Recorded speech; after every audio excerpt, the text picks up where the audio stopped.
Medicine is the most information-intensive discipline there is, and yet we're the last to actually leverage information technology to help make our lives a little bit easier. Technology frees us from having to spend hours and hours and hours with stacks of charts all around us, and we're freed from constraints of a single piece of information on a chart.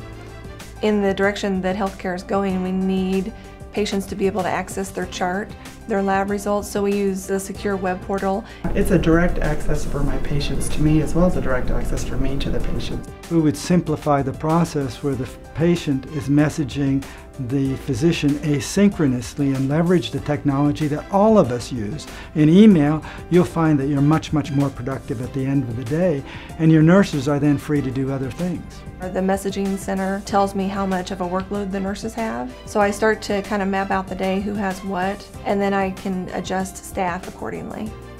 Almost all of our patients that we see that are engaged, we see fewer times in the office. When did your hip start hurting?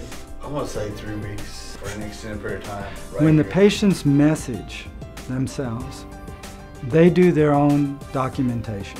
Getting the patient to review the data means that the patient, who has all the time in the world to audit a chart, means that 100% of the charts are going to be audited 100% of the time, and therefore data will become more accurate. For example, if a patient will spend 30 minutes or so writing an email and clearly listing things that they're doing, such as their blood pressures and so on, and that comes into the chart, it may only take me a minute or two to review that and respond by saying, "Good job," which is what I'm really trying to get after, is that they're in control of their own health.